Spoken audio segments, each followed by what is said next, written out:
The brethren, 13 men who gathered in darkness to perform rituals they believed strengthened the land through blood sacrifice. They mingled old European traditions with beliefs borrowed from enslaved people who understood spirits and power. They believed the strong were meant to consume the weak, literally, when necessary. Silas had been initiated in 1822. Over 19 years, he had attended some 40 gatherings, participating in rituals that ranged from disturbing to monstrous. The letter informed him he was in debt, $12,000 borrowed over years of gambling losses and failed investments, an impossible sum. Repayment would mean selling most of his land and all his slaves, destroying everything he had built.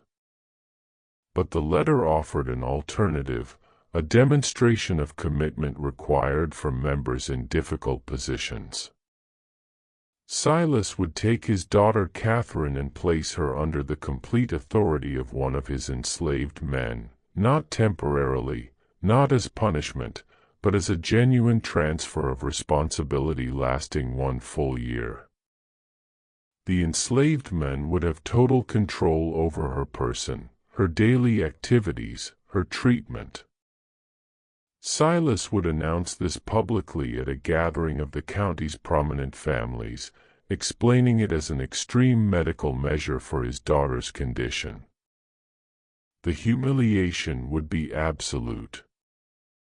In a society where white women were supposedly precious and protected above all, Silas would be declaring his daughter worth less than his property. But if he agreed, his debt would be forgiven, and the brethren would provide financial support to restore his position. Silas sat in his study for hours that night. He weighed his options. Bankruptcy would destroy him completely. The brethren had connections to every judge, every lawyer, every politician in the region. They could make him disappear if he became a problem. Or he could sacrifice his daughter's dignity to preserve his own standing, the choice his society had trained him to make. Property over people. Power over morality. He wrote his acceptance by candlelight and sent it before dawn. 3 days later, another letter arrived with a name and a brief history: Ezekiel Cross, age 33. Purchased recently through an intermediary from a Virginia plantation. Skills included carpentry and herbal medicine. Temperament listed as quiet and obedient. What the letter did not say was that Ezekiel Cross had been selected specifically for this purpose, that his placement at Cypress Grove was no accident, that he carried his own burning need for justice and the patience to wait for precisely the right moment. Ezekiel arrived on April 13th in a wagon driven by a slave trader named Henderson. The wagon pulled directly to the main house, unusual, as most transactions occurred near the barns. Silas came out onto the porch, shading his eyes against the morning sun. In the wagon bed sat Ezekiel. The first thing Silas noticed was his eyes. Most of the enslaved kept their gaze down as a survival mechanism, but Ezekiel looked directly at Silas, his expression calm and assessing. It made Silas deeply uncomfortable. Ezekiel was tall, perhaps 6'2", with broad shoulders and lean muscle earned from a lifetime of hard labor. His skin bore no whipping scars. His clothes were simple but clean. His hands were large and calloused, yet his fingers had a precision that spoke of skilled work, not just brute force. Henderson climbed down and handed papers to Silas. Ezekiel Cross, as requested.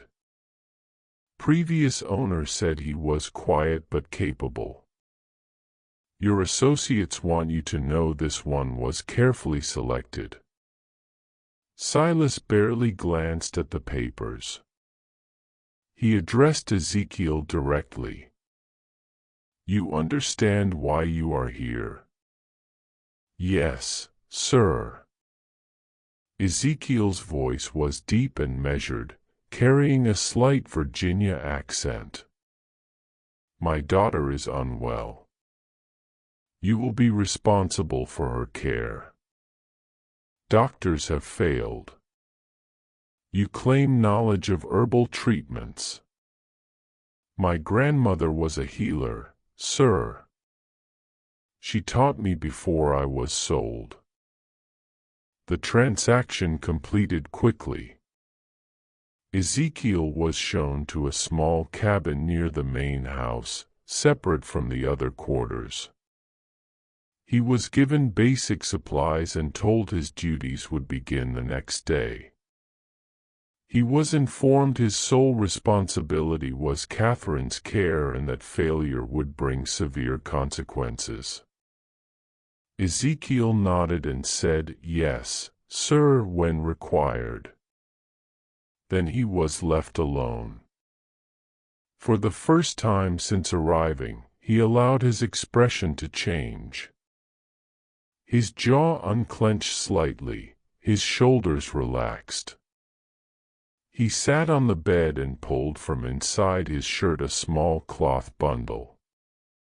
He unwrapped it carefully, revealing a piece of worn paper with 3 names written in a child's uncertain hand: Sarah, Benjamin, Ruth. His wife. His son. His daughter. Sold away from him 3 years prior to a plantation in Alabama known for working slaves to death. He had learned they all died within 18 months. Sarah from an untreated fever. Benjamin from an injury turned septic. Ruth from simply giving up, a 6-year-old child who stopped eating because she could not understand why her family had been torn apart. And Silas Rutledge had been the one to sell them. Not from need, nor from any wrongdoing on their part, but to demonstrate to the brethren that he could make hard decisions without sentimentality. He had split a family like kindling for burning. Ezekiel had spent 2 years working his way south, deliberately getting sold from plantation to plantation, always gathering information. He learned about the brethren through whispers. He learned of their rituals and their members. He learned they considered themselves above any consequence. When the opportunity came to be sold to Rutledge specifically, Ezekiel knew this was his chance. He would have access to Rutledge's house, to his secrets, to his vulnerabilities. And sometimes justice came not from courts or laws, but from patience and planning, and from a willingness to become exactly as monstrous as necessary. He folded the paper with the 3 names and tucked it away. Then he lay back, stared at the ceiling, and began to plan what came next. His first day began on April 14th. A house slave named Judith, middle-aged, with graying hair, brought him to Catherine's room on the 2nd floor. She knocked reluctantly. "Miss Catherine, your father has brought someone to help with your treatments." A crash sounded from inside, something heavy hitting the wall. Then Catherine's voice, slurred yet venomous. "I do not want more treatments. Send him away." Ezekiel opened the door and stepped inside, closing it before Judith could follow. The room was large but dark, heavy curtains drawn. The air was stale, smelling of unwashed bedding and something else, the sweet, rotten scent of mercury. Books lay scattered across the floor. A shattered picture frame leaned against the wall. Clothes were everywhere. Catherine sat in a chair by the cold fireplace, wrapped in a stained dressing gown. Her dark hair hung loose and tangled. Her face was puffy, her eyes unfocused. Her hands trembled continuously on the chair arms. She looked at Ezekiel with confusion, then fear, then anger. "Who are you?" I said, "No more doctors." "I am not a doctor, miss. My name is Ezekiel. Your father asked me to help you." "Help?" She laughed harshly. "That is what they all say. Help. Treatment. Medicine. They mean poison. They mean chains. They mean silence." She stood suddenly, swaying. "I know what this is. He is punishing me again. For remembering. For speaking. For refusing to forget." Ezekiel stood still, non-threatening. "What are you supposed to forget?" The question caught her off guard. Her anger flickered into something more vulnerable. "You do not know." "I know nothing, miss. Only that your father says you are unwell." Catherine studied him intently, as if really seeing him for the first time. "You are not from here. Virginia originally, miss. Do you know what happens in this house? What they do in the cellar?" Ezekiel's pulse quickened, but he kept his expression neutral. "I do not know what you mean." "Liar. No heat in it. Just exhaustion. Everyone lies. It is easier than truth." She sat heavily. "Leave me alone. Tell my father his newest torment failed." But Ezekiel moved to the window and drew open the curtains. Sunlight flooded in. Catherine cried out, covering her eyes. "When did you last go outside, miss?" "I cannot walk that far. I'm too weak."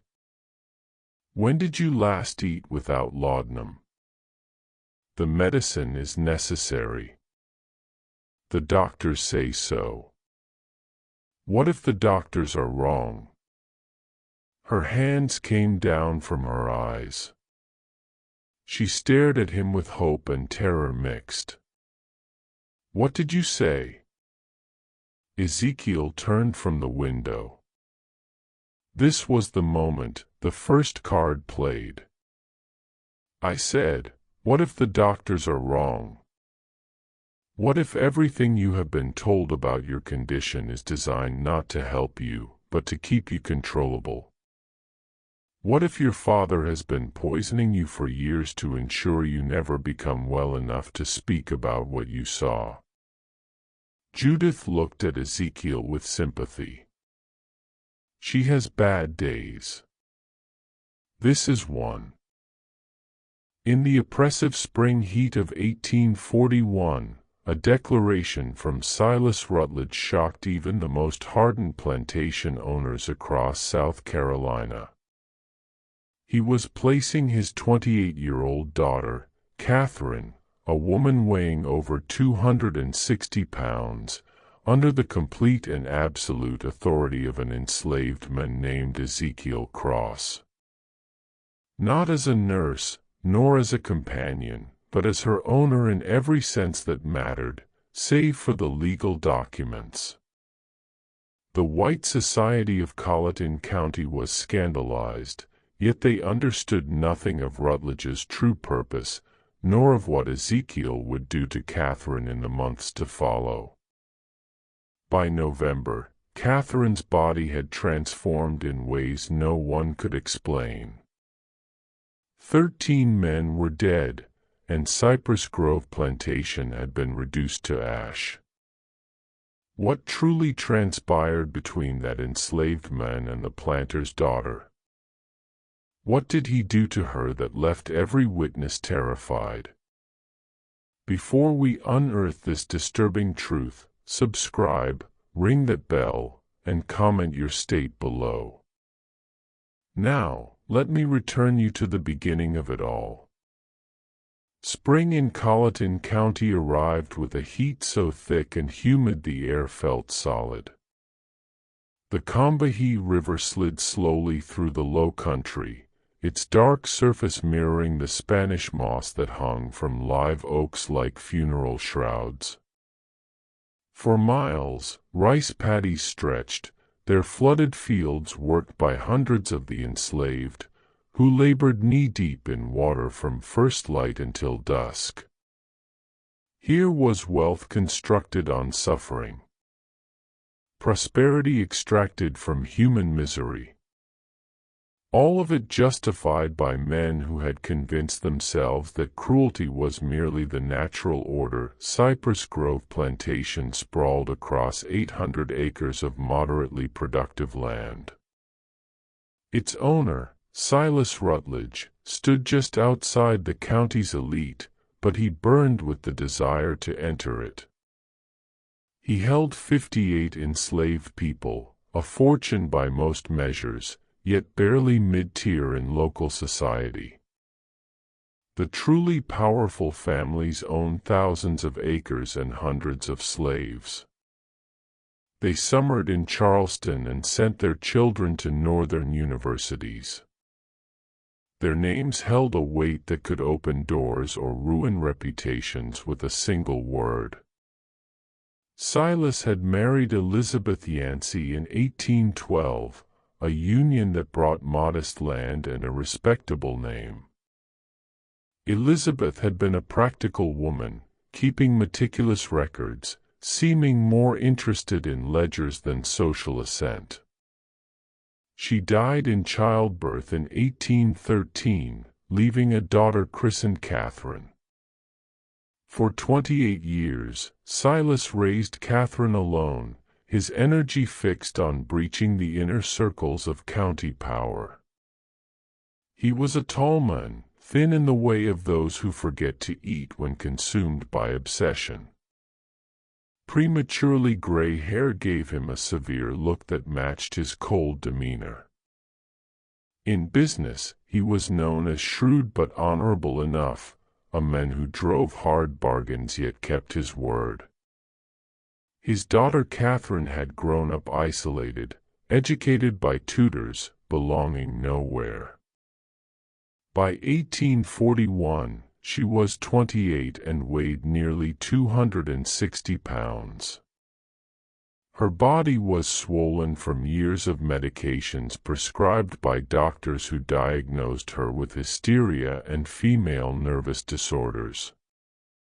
She suffered violent fits, screaming and hurling objects. The previous year, she had attacked her father with a letter opener, leaving a scar across his left hand. The white society of Colleton County whispered about her with false sympathy. Poor Silas Rutledge, burdened with a mad daughter. What a shame. She'd been such a pretty child. None of them knew the truth. None knew what Catherine had witnessed at age 12, nor that her madness was not madness at all, but a rational response to living among monsters. The letter arrived on April 7th, delivered by private courier. Silas opened it in his study, expecting business correspondence. Instead, he found 3 pages on expensive paper, sealed with red wax bearing a symbol he recognized instantly, a scythe crossed with wheat stalks, the mark of the brethren of the harvest. Absolute silence. Catherine's eyes went wide, her trembling hands stilled. For 30 seconds, she just sat there, her mind working. When she spoke, her voice was different, clearer. "He told you." "Your father told me nothing, miss. But I have eyes. I know mercury poisoning. I know long-term laudanum use. Healthy women do not become like this without someone working hard to make them that way. Why would you say this?" Suspicion crept back. "This is a trick. You are testing me. I am telling you I can help you become truly well. Clear-minded. Strong enough to walk out of this room. But it will not be easy. Your body has been dependent on those medicines for years. Stopping will be painful. You will feel worse before you feel better. And your father will not approve. Then why would you do it?" Ezekiel met her eyes.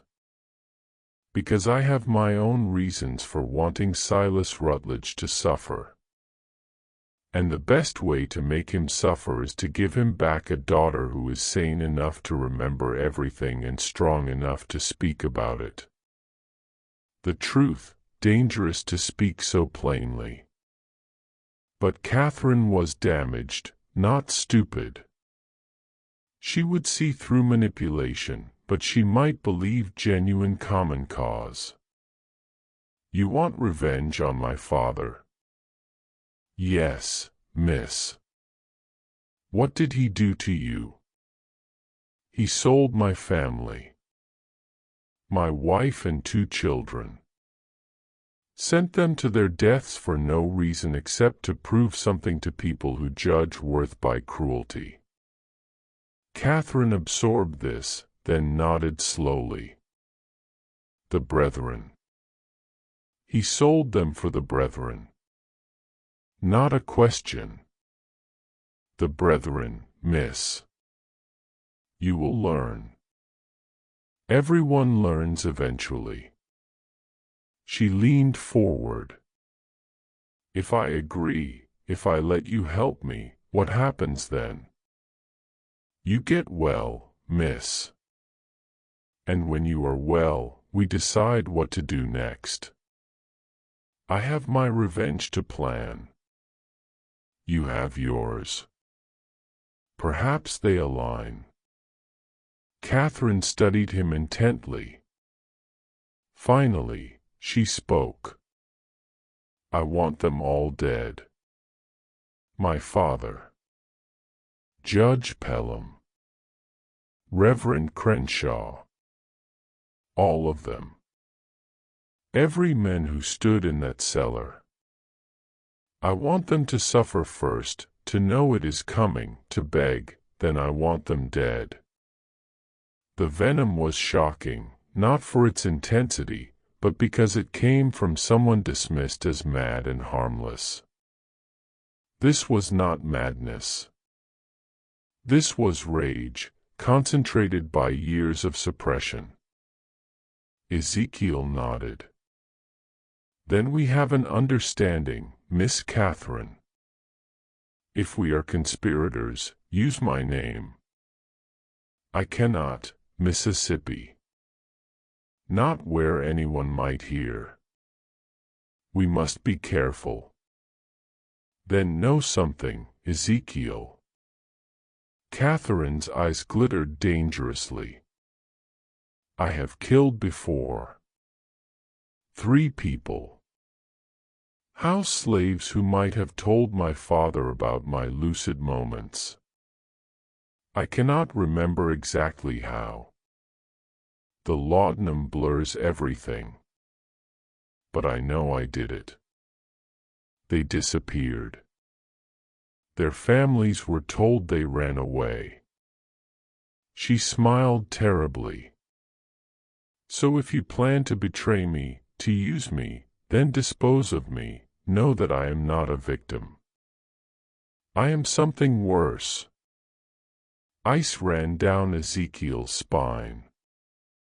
He had expected an ally, not someone whose capacity for violence might exceed his own. But he kept steady. I believe you, miss. And I will not betray you. Good. Catherine stood more steadily. Then let us begin. But I have one condition. When this is over, when we have had our revenge, I want to die. I do not want to live with what I have seen and done. You will help me with that, too. Agreed. Ezekiel had not expected that, but he was committed now. Agreed. Then we have a deal. Catherine extended her hand. After a hesitation, Ezekiel shook it. Her grip was stronger than expected. Over the following week, Ezekiel began Catherine's treatment. He gradually reduced her laudanum, replacing some with herbal tinctures, valerian root for anxiety and sleep, chamomile for digestive distress, milk thistle to help her liver process accumulated toxins. The process was brutal. Catherine spent 3 days in bed with fever, shaking, and vomiting. Ezekiel stayed with her through it, holding a basin while she was sick, wiping her face with cool cloths, speaking quietly just to remind her she was not alone. When the worst passed, she was weak but clearer than she had been in years. The constant tremor decreased. Her speech was less slurred. She could focus on reading. Then the real work began. Ezekiel had her walking short distances at first, from her room to the hallway's end and back. It exhausted her, but he insisted. Every day, a little further. He adjusted her diet, bringing lean meats and vegetables instead of heavy pastries. He limited portions strictly, though she fought him. Years of using food as comfort made restriction difficult. While working on her physical recovery, they talked. Catherine told him about the cellar, about what she saw at age 12. She described it in detail that made Ezekiel's stomach turn, but he listened without interruption. She told him of the years of gaslighting that followed, her father convincing everyone, including herself, that she was mad, that she had invented memories, that nothing she said could be trusted.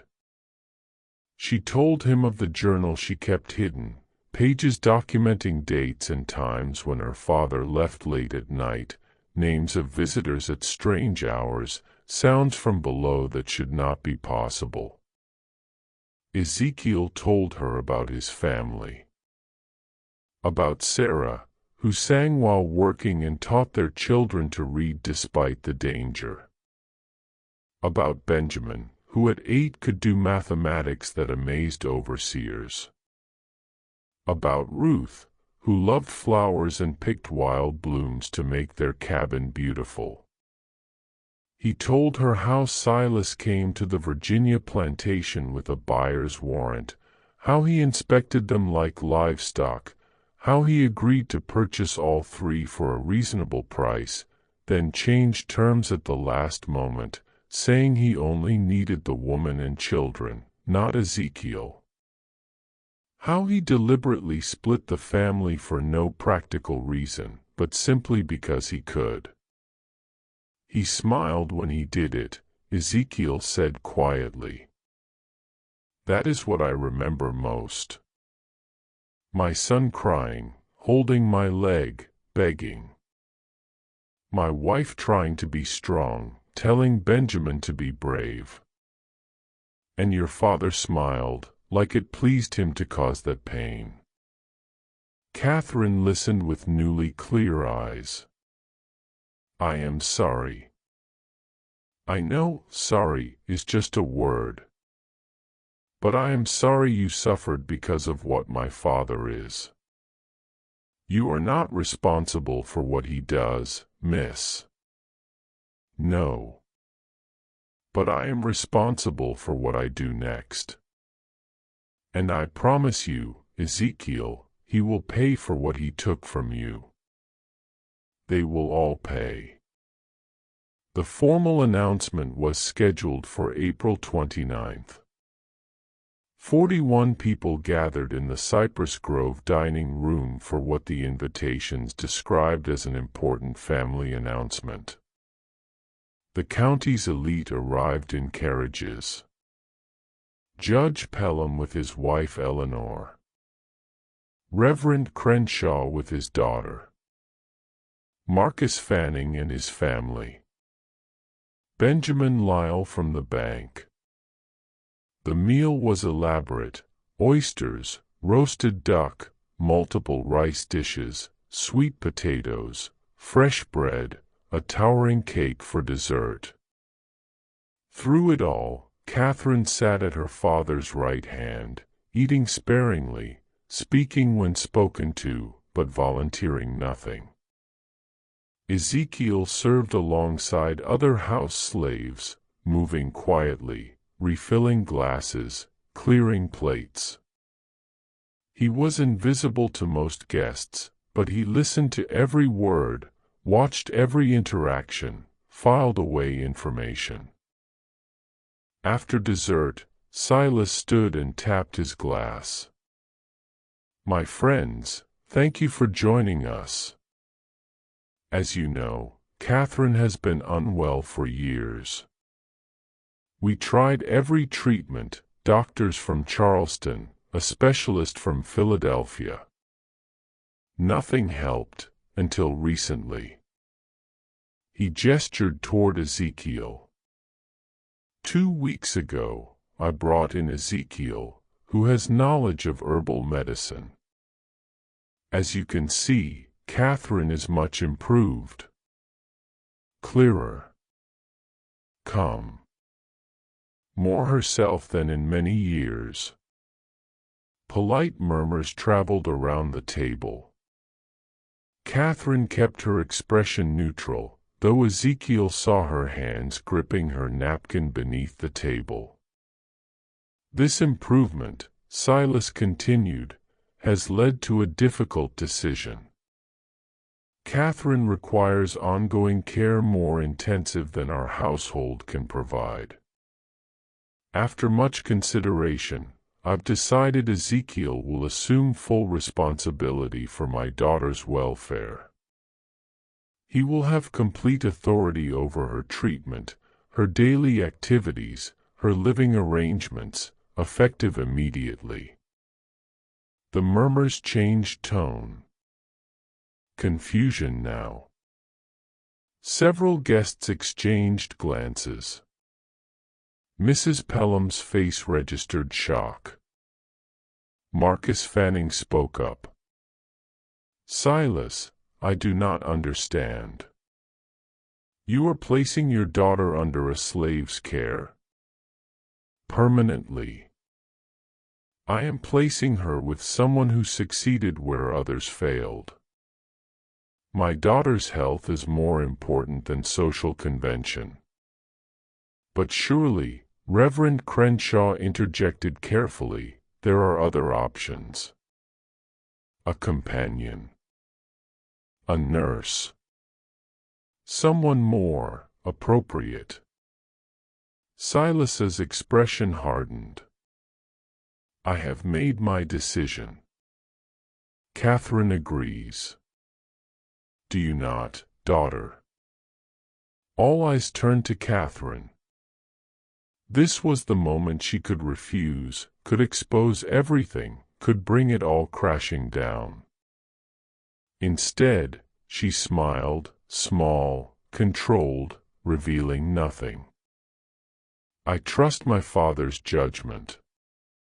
Ezekiel has been kind, and his treatments help. I am content with this arrangement. Perfectly delivered. But Ezekiel saw what others did not, her knuckles, white on that napkin, the flash in her eyes, promising violence. She was playing the required role, the obedient daughter. But inside, she was screaming. The evening passed in awkward conversation. Some guests left early. Others stayed to speak with Silas privately, asking questions they did not want public. Ezekiel caught fragments. Are you certain this is wise? What will people say? The brethren will not approve of this becoming public. That last from Judge Pelham, spoken low near the study. Silas's response was too quiet to hear, but whatever he said made Pelham nod and clap his shoulder. By midnight, all guests had departed. Catherine retired to her room. Silas went to his study. Ezekiel helped with cleanup, then made his way upstairs. He knocked softly on Catherine's door. Come in. She sat by the window, still in her dinner dress, looking out at the dark grounds. She did not turn. It is done, then. I am officially your responsibility. Property of property. How absurd. How are you feeling, miss?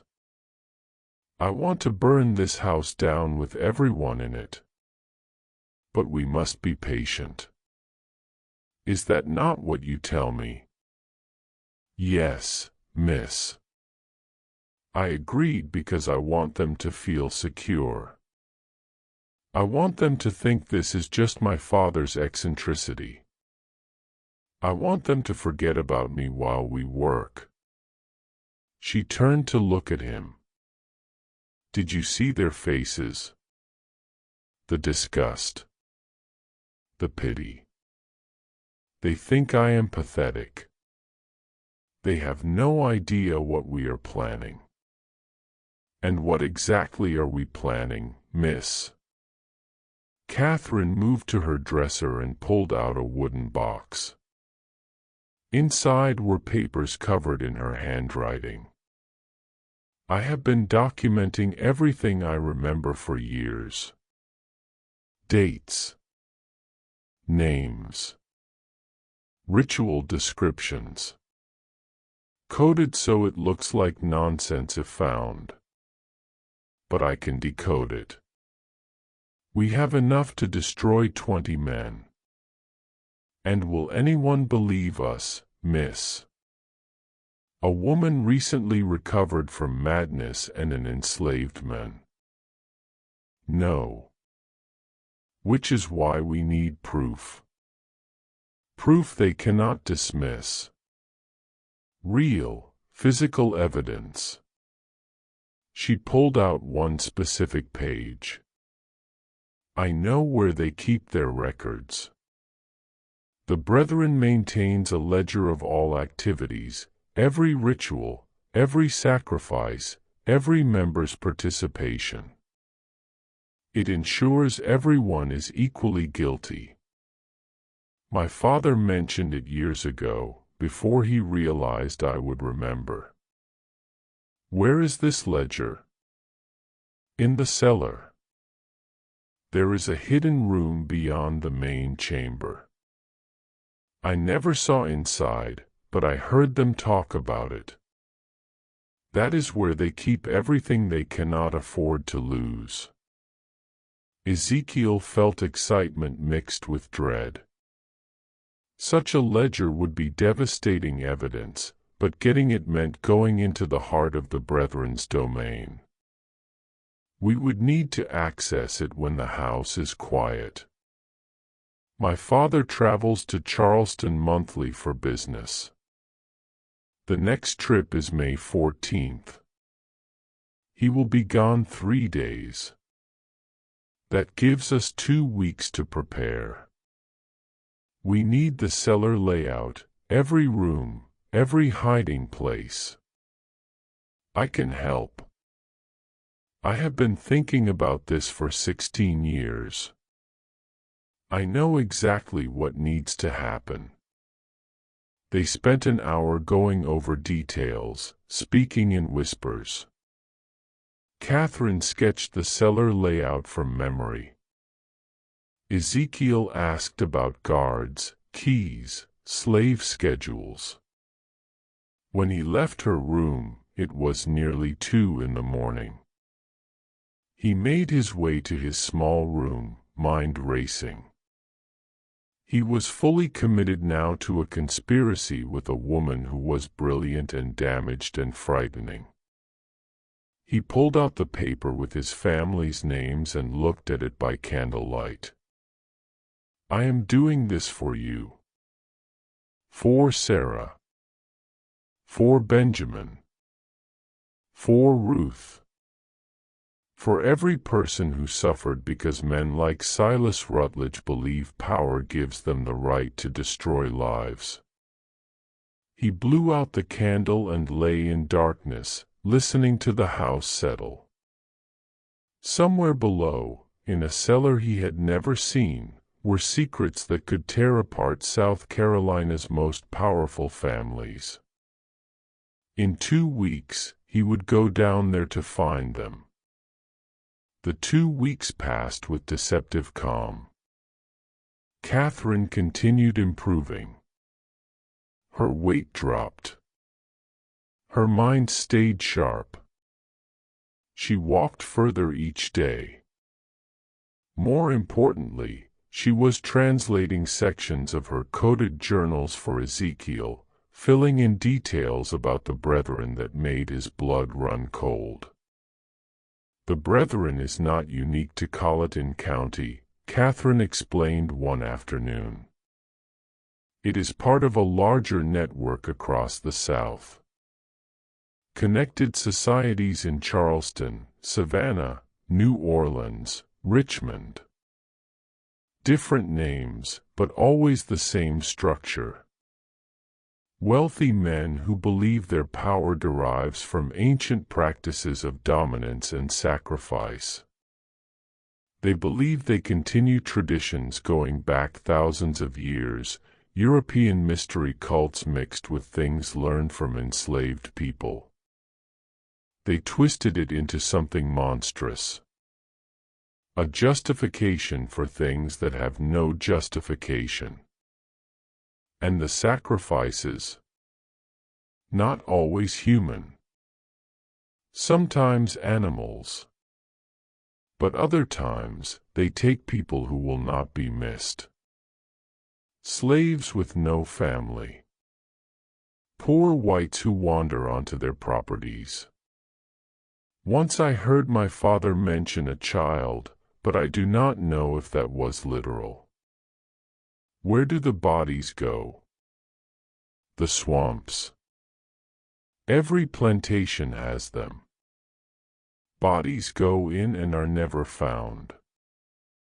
Alligators do the rest. And this ledger documents all of it. Every ritual for 40 years. Names, dates, descriptions. They keep it because they need mutual complicity. Everyone equally guilty, so no one can expose the others without destroying themselves. May 14th arrived. Silas left for Charleston early in the morning, taking his carriage and manservant. He would stay with associates, attend to business, and was expected back the evening of May 16th. That gave them almost 3 full days. They waited until nightfall before moving. The house settled into its evening routine. By 10, the main house was silent. They met in Catherine's room. She had changed into simple, dark clothes, allowing freedom of movement. Her hair was pulled back tightly. She looked like someone preparing for battle. "Are you certain, miss?" "I have never been more certain." "Let us go." The cellar entrance was in the kitchen, behind the pantry. The door looked like wall paneling, but pressed right, it clicked open, revealing narrow stairs descending into darkness. The smell hit immediately: damp earth, old smoke, and something organic and rotten. Catherine noticed his reaction. "You get used to it." "I wish I could say you stop smelling it, but I would be lying." They descended carefully, Ezekiel carrying a shuttered lantern that provided minimal light. The stairs were steep and worn, the wood creaking. After 20 steps, they reached the bottom. The cellar was larger than expected, easily 30 feet square, with low ceilings supported by thick beams. The floor was packed earth, the walls were lined with stones weeping moisture. At the center was what Catherine called the altar, though now it looked like just a heavy wooden table. But dark stains on its surface and grooves carved in its edges told their own story. Around the room were candle holders, clay jars sealed with wax, wooden boxes, a rack holding black robes with crimson trim. Along one wall, shelves contained books and papers. Catherine moved with the certainty of someone following a memorized map. She led Ezekiel to the far wall, where the stones seemed solid, but she pressed one particular stone and something clicked. A section swung inward, revealing another chamber. This room was smaller, 10 feet square, and here the brethren kept its secrets.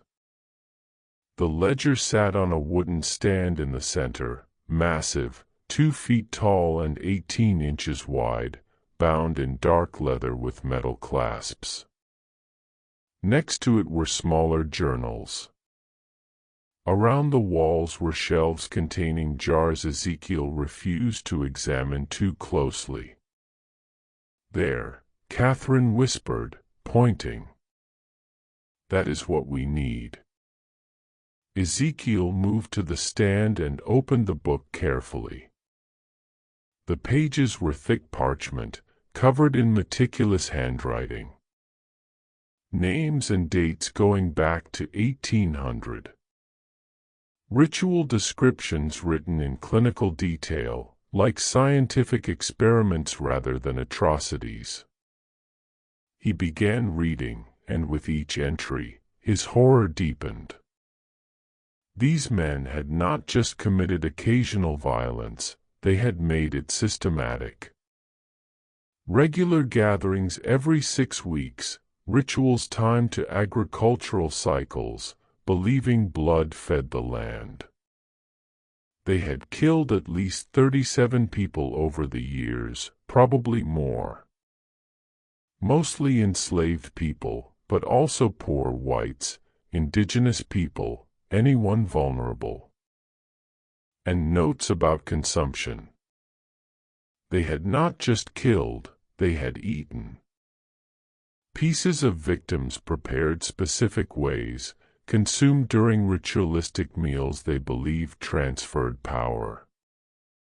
"Dear God," Ezekiel whispered. "This is worse than I imagined.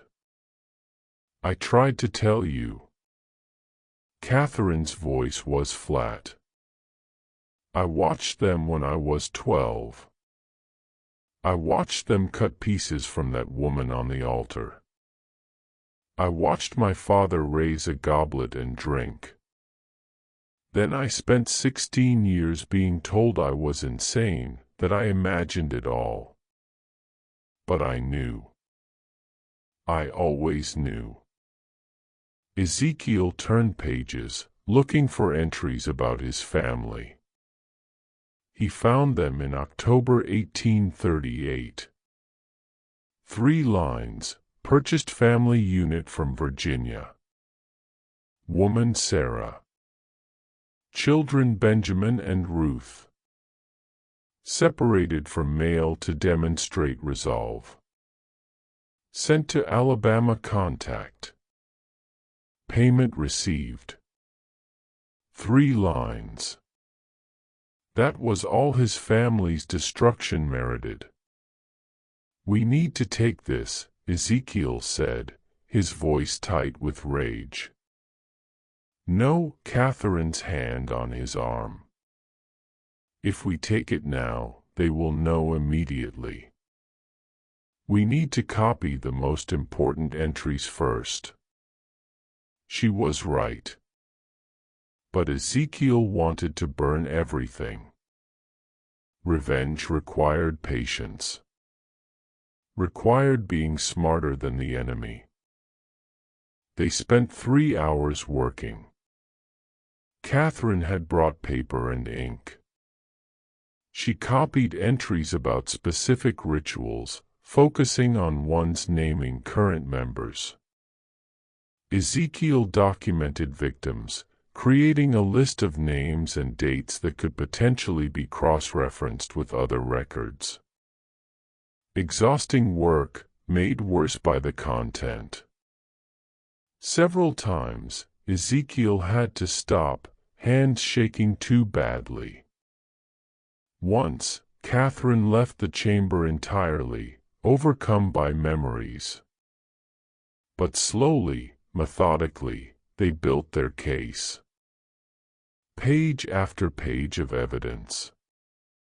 They were so focused, neither heard footsteps on the cellar stairs.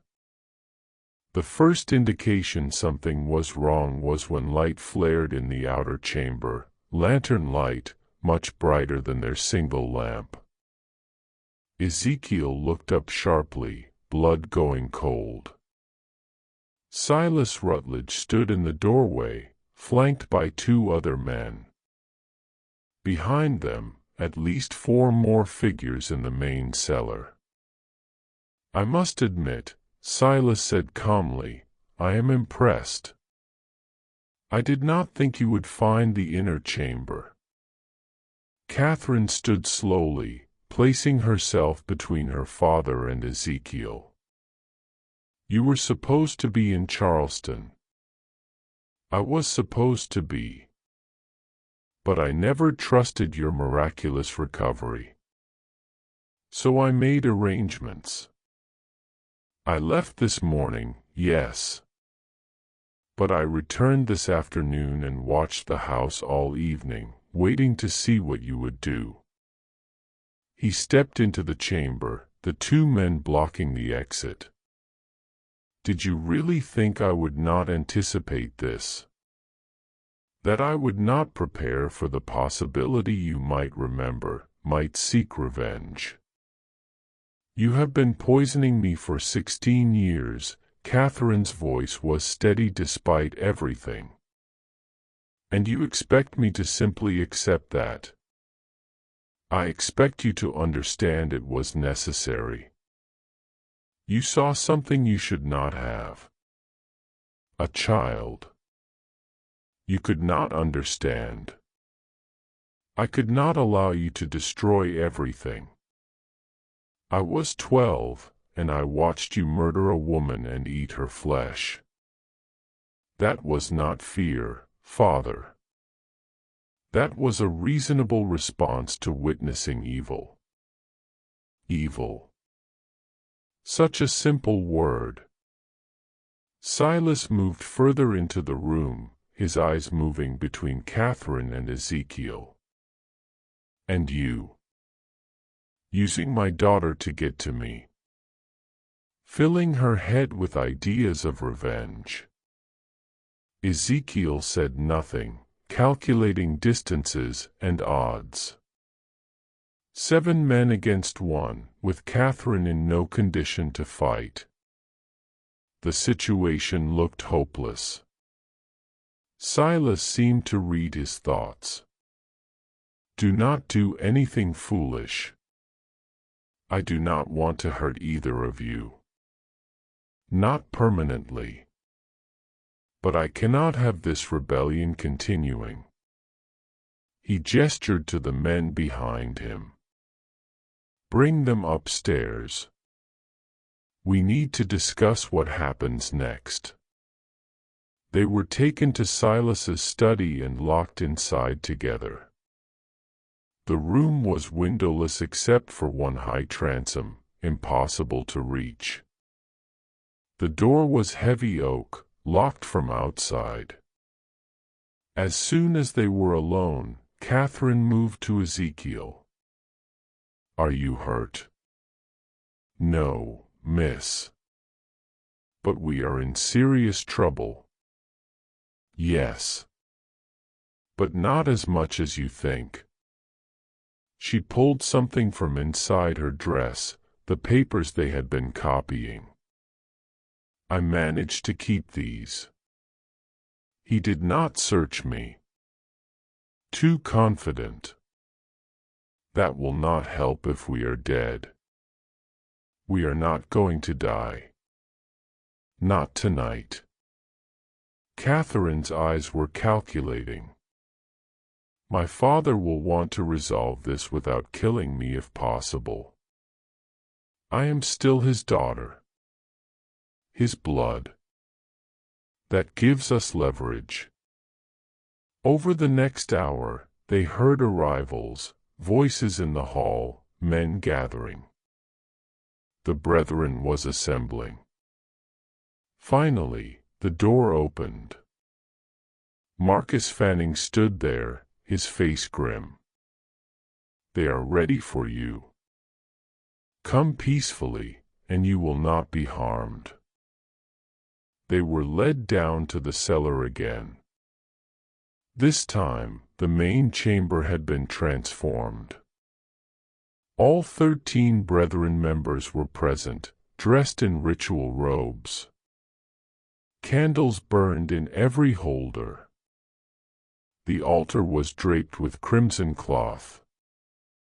13 chairs were arranged in a perfect circle, all occupied except for Silas's at the altar's head.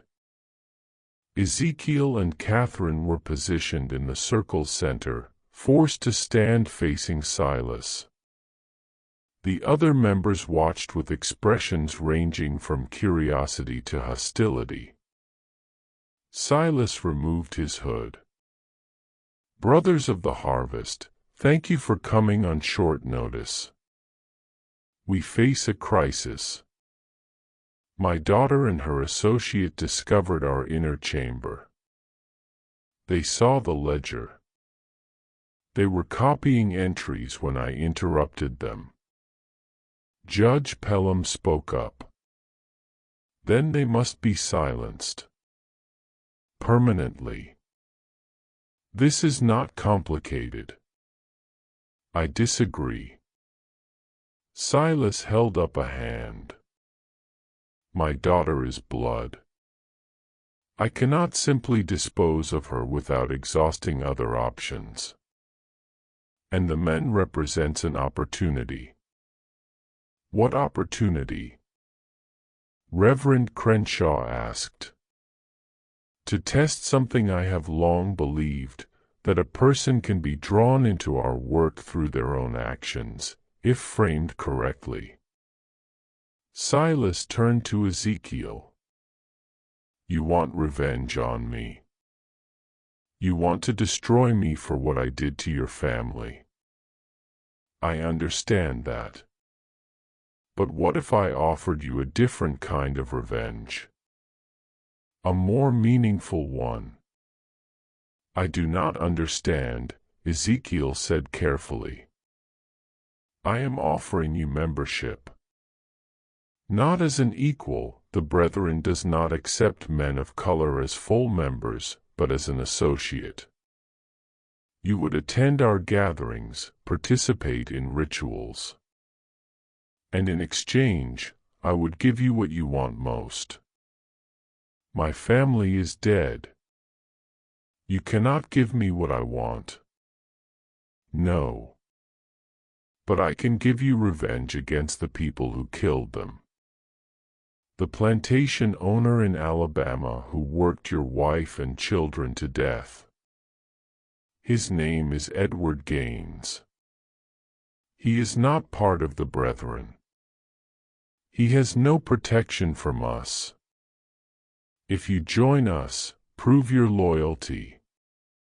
I will give you resources to destroy him. Money. Information. Whatever you need to make him suffer as you have suffered. The offer hung in the air, obscene in its calculation. Join the men who destroyed his family to get revenge on another monster. And if I refuse, then you and Catherine both die tonight. Your bodies go into the swamp. No one will ever know what happened. The papers Catherine was copying will be burned. Her journals destroyed. Everything continues as it always has. Silas spread his hands. But if you accept, you live. Catherine lives. You get your revenge. All it costs is your soul. Ezekiel looked at Catherine. Her face was pale, but she gave him the slightest shake of her head.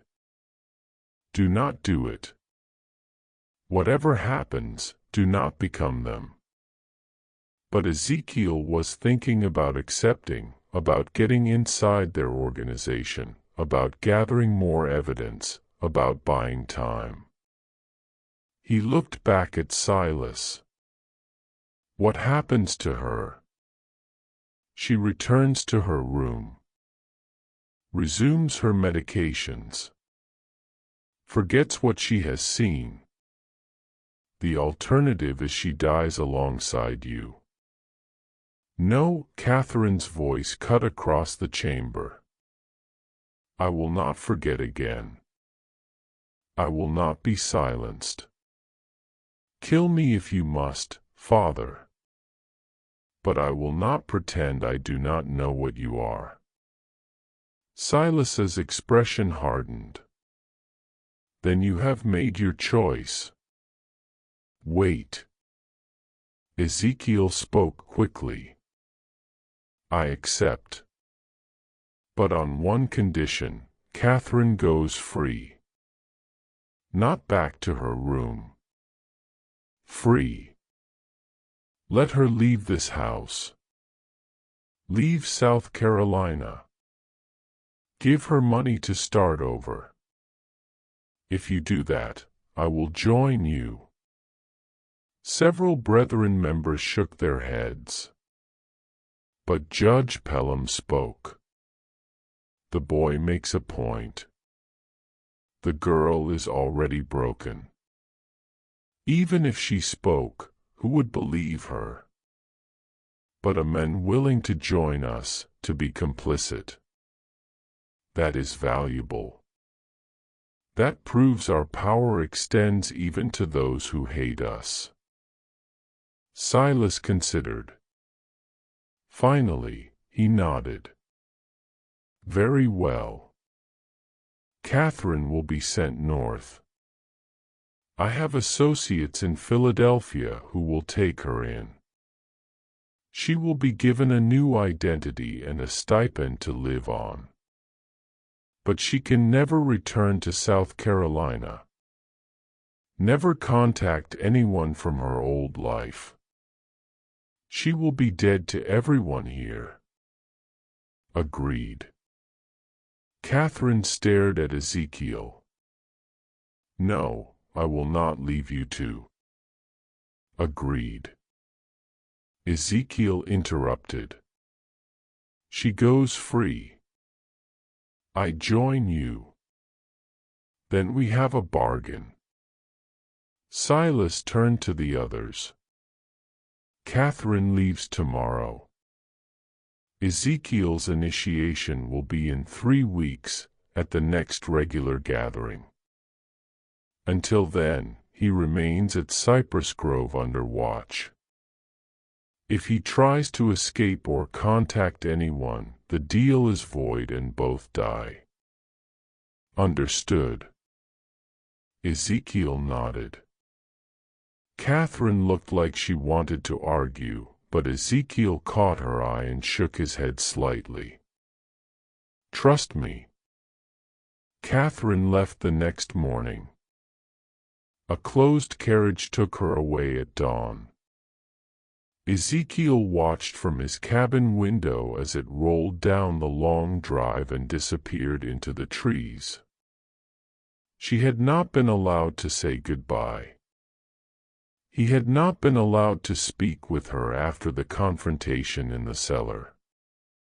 But as she had been escorted to her room the previous night, she had looked back at him once, and in her eyes he had seen something that gave him hope. She understood. She knew he had not truly surrendered. She knew this was strategy, not defeat. The question was whether she would actually go to Philadelphia or whether she had her own plans. The 3 weeks that followed were the longest of Ezekiel's life. He was kept under constant watch. 2 overseers followed him everywhere. He was not allowed to leave the plantation grounds. He was given menial work to keep him occupied, meaningless tasks that accomplished nothing but filled time. But he was also given access to the main house, to the study where Silas kept his papers, to the cellar where the next gathering would take place. They were watching him, yes, but they were also testing him, seeing if he would try to escape, seeing if he would attempt sabotage. Ezekiel did neither. He played the role of a defeated man who had made a pragmatic choice for survival. He was quiet, obedient, asked no questions, caused no problems. But he was observing everything, learning the routines of the house, noting which slaves could be trusted, which overseers were cruel, which brethren members visited regularly. He was building a mental map of how everything worked, looking for weaknesses. And at night, alone in his cabin, he thought about what was coming. His initiation would require participation in their rituals. They would test him. They would want to make him complicit in something horrible, so he could never expose them without destroying himself. He thought about how far he was willing to go, what lines he would not cross, even for revenge.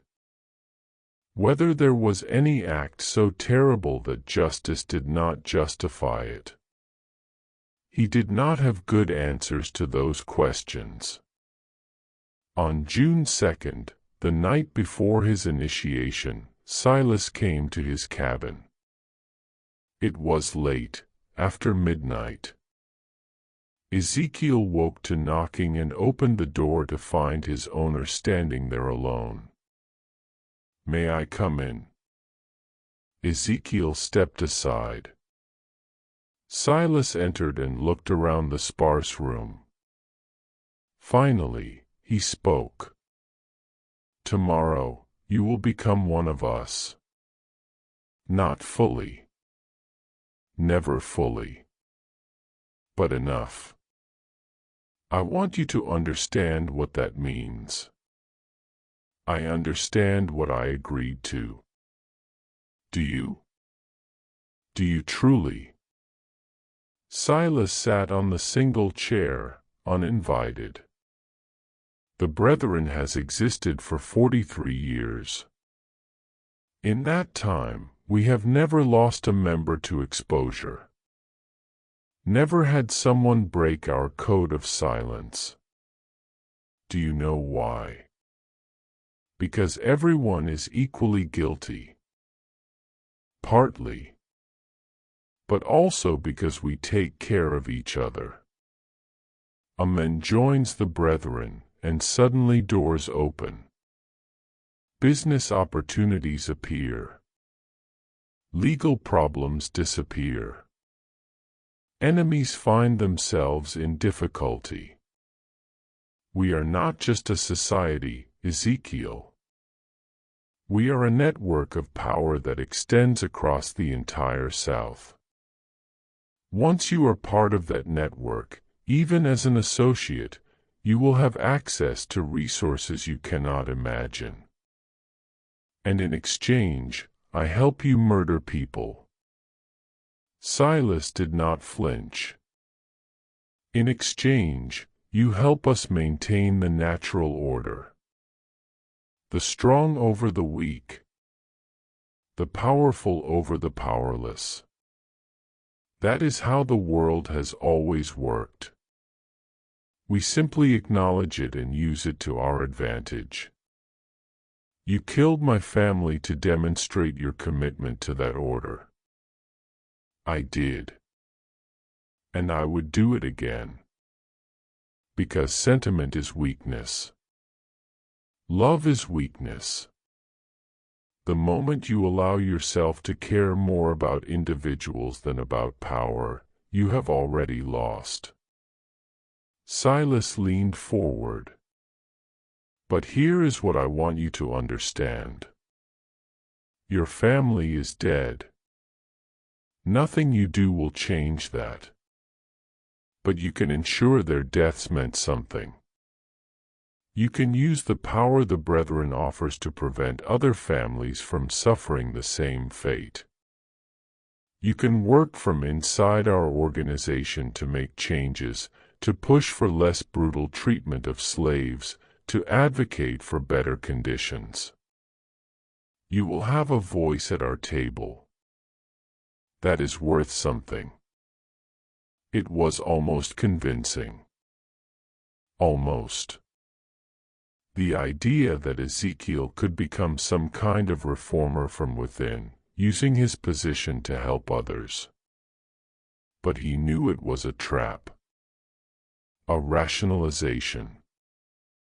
The moment he participated in their rituals, he would be compromised. The moment he accepted their power, he would be corrupted by it. Why are you telling me this? Ezekiel asked. Because I want you to succeed. Because having you as an ally is more valuable than having you as an enemy. Because I killed your family, but I do not want to kill you. Silas stood. Tomorrow night, you will be asked to do something difficult. Something that will test whether you are truly committed to this path. I am telling you now, whatever you are asked to do, do it. Do not hesitate. Do not show weakness. Because if you fail the test, both you and Catherine die. Yes, I know she is not really in Philadelphia. I know she is hiding somewhere, planning her own revenge. But I have people watching for her. The moment she surfaces, if you have not proven yourself, she will be found and killed. Do you understand? Ice flooded through Ezekiel. Catherine was alive, but she was in danger. And his actions tomorrow would determine whether she lived or died. "I understand," he said quietly. Silas nodded and left without another word. Ezekiel sat alone in the dark cabin, thinking about the impossible position he was in. He had to participate in something monstrous tomorrow. Had to prove himself to monsters. Had to become complicit in evil, or he had to find another way. A third option that neither Silas nor the brethren anticipated. He pulled out the paper with his family's names, looked at them in the moonlight coming through the window. "Forgive me," he whispered, "for what I am about to do. For what I have to become. I promise you it will not be for nothing." The gathering began at midnight on June 3rd. Ezekiel was brought to the cellar by two brethren members who stripped him to the waist and tied his hands behind his back. They led him down the stairs into the candlelit chamber where all 13 members waited in their robes. Silas stood at the altar's head. "Brothers of the harvest, tonight we conduct an initiation unlike any in our history. We bring into our circle a man who has every reason to hate us. A man who has lost everything because of what we represent. We do this to prove that our power extends even to our enemies. That anyone can be brought into the fold if the price is right." He gestured, and two more brethren members brought forward a figure bound and gagged, struggling weakly. They placed the person on the altar and stepped back. It was a young woman, enslaved, maybe 18 or 19 years old. Terrified. "This is your test, Ezekiel," Silas said. "To join us, you must participate in our ritual. You must take the knife and make the first cut. You must prove that your desire for revenge against Gaines is stronger than your moral objections to our methods. If you refuse, you die here tonight. If you accept, you become one of us, and we help you destroy the men who killed your family." The other brethren members began chanting, low, rhythmic sounds in a language Ezekiel did not recognize. The candles flickered. Shadows danced on the walls. Silas held out a knife. Long blade, wickedly sharp, handle wrapped in leather. "Take it. Make the choice." Ezekiel looked at the woman on the altar. She was crying, trying to scream through the gag. Her eyes found his. And in them, he saw every enslaved person who had ever suffered at the hands of people like the brethren. He saw Sarah. He saw Benjamin. He saw Ruth. He saw himself. He looked at the knife, at Silas, at the 13 men watching to see what he would do. This was the moment, the point where he would either become a monster or die resisting. But there was a third option. One he had been planning for 3 weeks. One that required perfect timing and absolute commitment. He took the knife. The brethren members nodded approvingly. Silas smiled. The chanting increased in intensity. Ezekiel stepped toward the altar. The woman's eyes went wide with terror. He raised the knife, and then he moved not toward the woman, but toward the nearest brethren member. The knife flashed in the candle light and buried itself in the man's throat before anyone could react. Blood sprayed. The men collapsed. Ezekiel grabbed the fallen member's robe, pulling it off in one motion. He threw it over the nearest candles, plunging half the room into darkness. Chaos erupted. He moved through the confusion like violence incarnate. Years of rage focused into action. He grabbed another man, using him as a shield as someone swung at him, threw the body into two more members, tangling them. Kicked out at a knee, heard bone crack. Grabbed a candle holder and smashed it into a face. The brethren were powerful men, but they were not fighters. They were soft, privileged, used to others doing violence for them. Ezekiel was none of those things. He fought toward the altar where the woman lay, grabbed her, cut her bonds with the knife he had somehow kept hold of. "Run!" he shouted up the stairs. "Run!" She scrambled off the altar and fled. Ezekiel turned back to face the remaining brethren members, 7 of them still standing, blocking the stairs.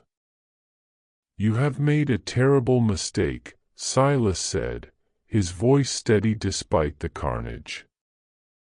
"You have killed yourself and Catherine both." "Maybe," Ezekiel said. "But I will take as many of you with me as I can." What he did not know was that above them, in the main house, Catherine had returned. She had never gone to Philadelphia.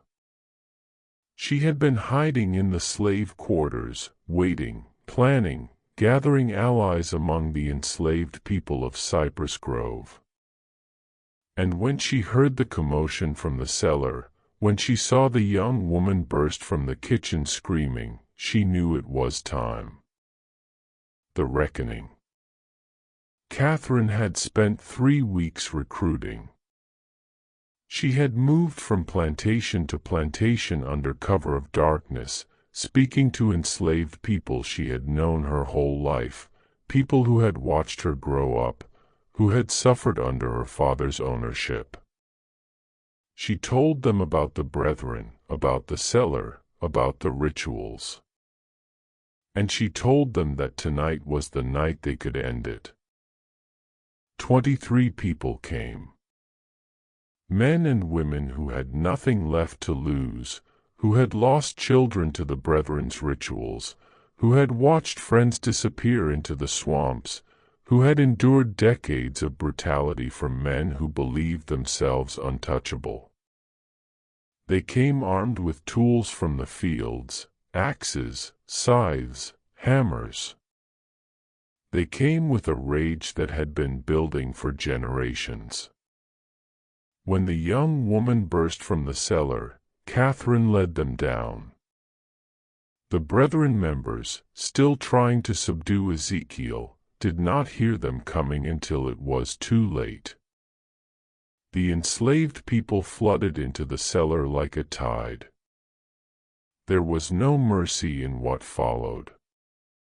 No hesitation. These were people who had been told their entire lives they were property, that their suffering did not matter, that their lives had no value. Now they were proving how wrong those beliefs were. The brethren tried to fight. Judge Pelham pulled a pistol but was struck down before he could fire. Reverend Crenshaw begged for mercy and received none. Marcus Fanning tried to flee up the stairs and was dragged back down. Silas Rutledge, seeing everything collapse around him, tried one last desperate play. He grabbed Catherine, pulling her to him with a knife at her throat. "Stop. Stop, or I kill her." The room went still. Catherine looked at her father with no fear in her eyes. Do it.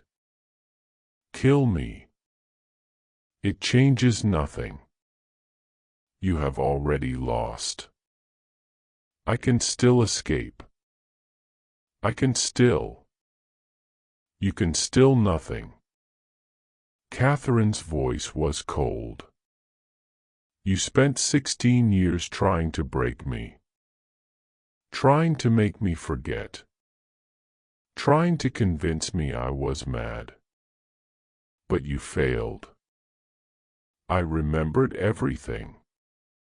And I am going to watch you die. She drove her elbow back into his ribs with sudden, vicious force. His grip loosened. She spun away. And before Silas could recover, Ezekiel was there. They faced each other, the enslaved man and the plantation owner. All the power Silas had held, all the privilege and cruelty, all the years of believing himself untouchable. None of it mattered now. You took everything from me, Ezekiel said quietly. My wife. My children. My life.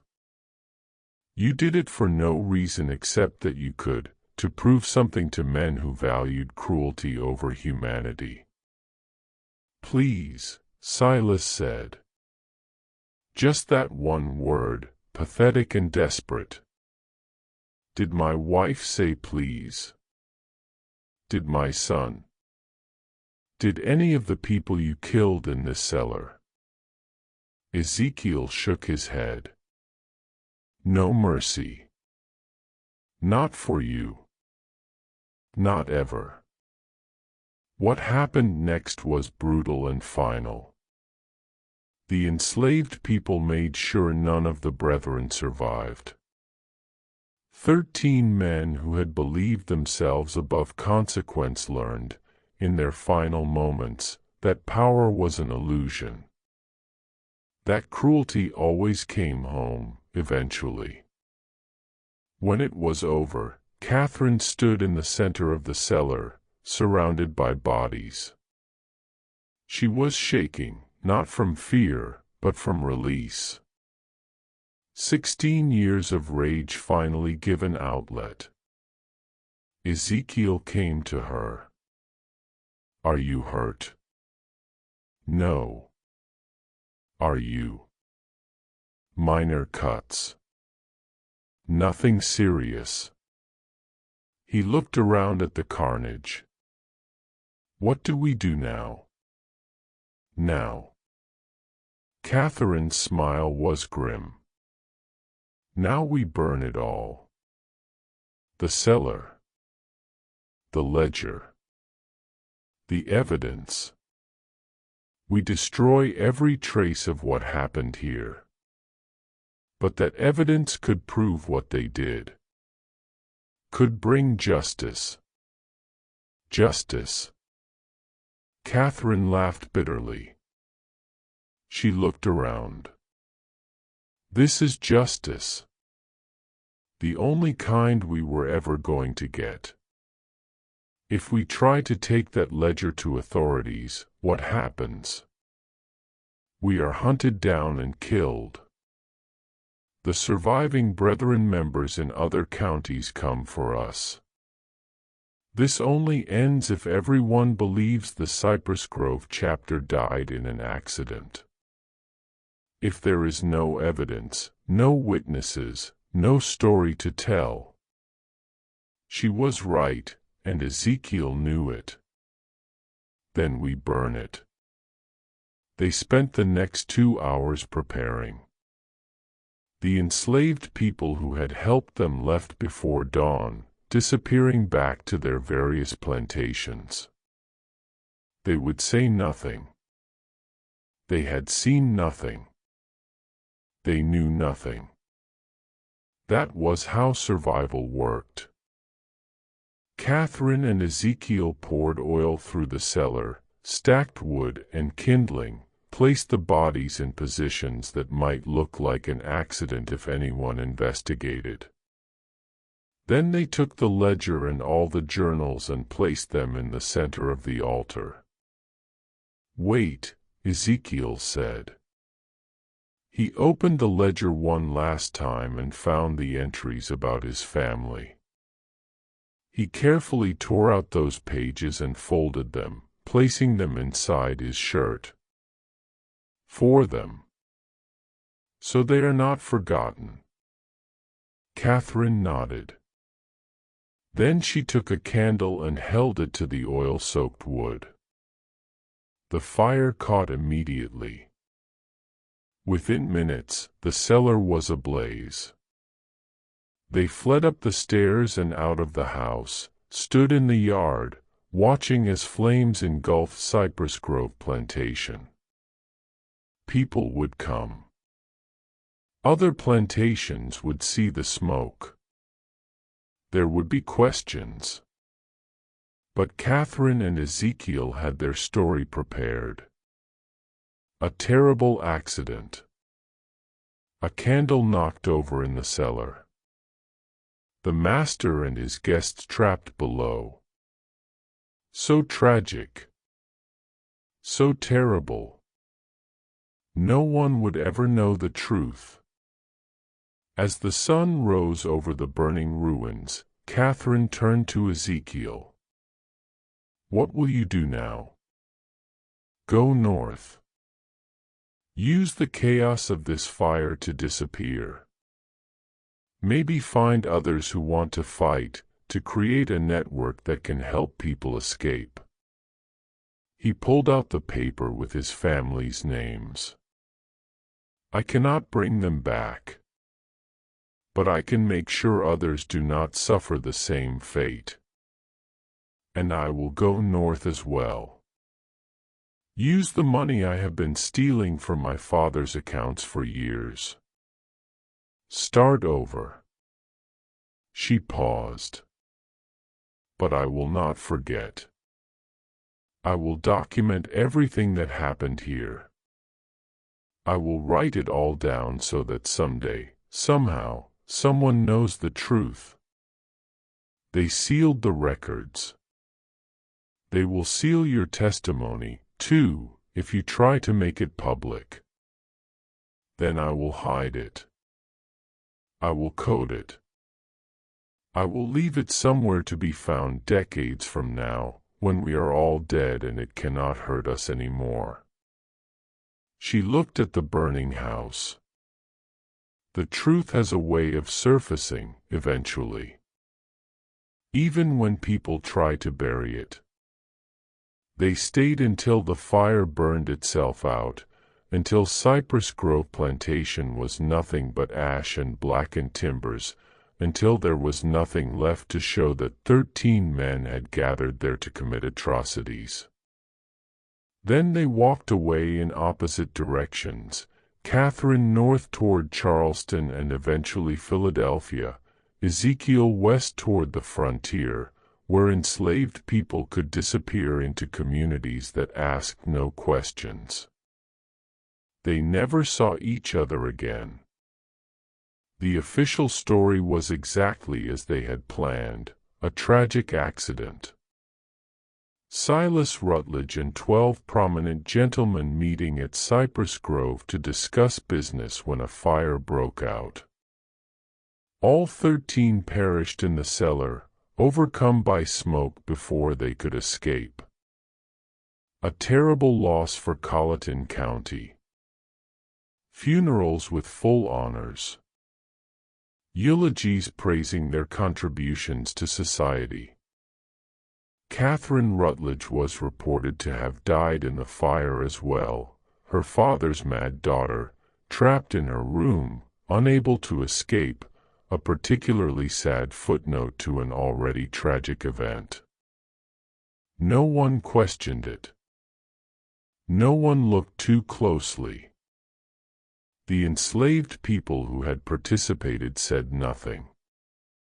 They had no reason to speak and every reason to remain silent. Most were sold within months to different plantations as Cypress Grove was liquidated. They scattered across South Carolina and beyond, carrying their secret with them to their graves. Years passed.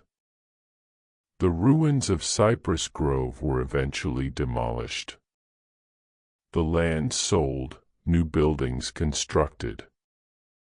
Life moved on as it always does, covering over the past with the present. But whispers persisted. Stories told in slave quarters late at night about the plantation where the masters burned. About the night justice came to men who thought themselves untouchable. About the woman and the men who made it happen.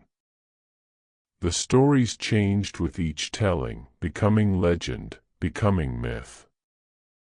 But the core remained, that cruelty had consequences. That power was not absolute. That sometimes the powerless found their power. In 1863, during the Civil War, Union troops occupied the area where Cypress Grove had stood. They found evidence of old tunnels beneath the property, found bones in the nearby swamp, found markings on trees that suggested ritual sites. But the war moved on, and no one had time to investigate further. In 1971, during demolition work, a journal was found sealed in a wall. It detailed everything: names, dates, rituals, victims. But as Catherine had predicted, it was coded. And before anyone could fully decode it, the journal vanished from county records. Some say it was destroyed. Others say it was taken by descendants of the Brethren families, protecting their ancestors' secrets. A few believe it still exists somewhere, waiting to be rediscovered when the time is right. What is known as this: 13 prominent men died in a fire in 1841. Catherine Rutledge disappeared shortly afterward, though no body was ever confirmed found. An enslaved man named Ezekiel Cross was reported sold to a plantation in Alabama, but no record of the transaction exists. And for years afterward, stories circulated among enslaved communities about a network helping people escape, led by a man who had faced the monster and won. Whether those stories were true or just wishful thinking, no one can say for certain. But sometimes truth lives not in official records, but in the stories people tell. In the memories they keep. In the justice they remember, even when history tries to forget. This mystery shows us that power built on cruelty is never as solid as it seems. That secrets kept in darkness eventually find light. That the people deemed powerless often hold the most dangerous power of all, the power of witness, the power of memory, the power of refusing to forget. What do you think of this story? Do you believe everything was revealed? Do you think that journal still exists somewhere, waiting to be found? Leave your comment below. If you enjoyed this tale and want more dark historical mysteries like this, subscribe to Liturgy of Slaves. Hit the notification bell so you never miss a story. And share this video with someone who loves mysteries that blur the line between history and horror. These stories need to be remembered. These voices need to be heard. See you in the next video.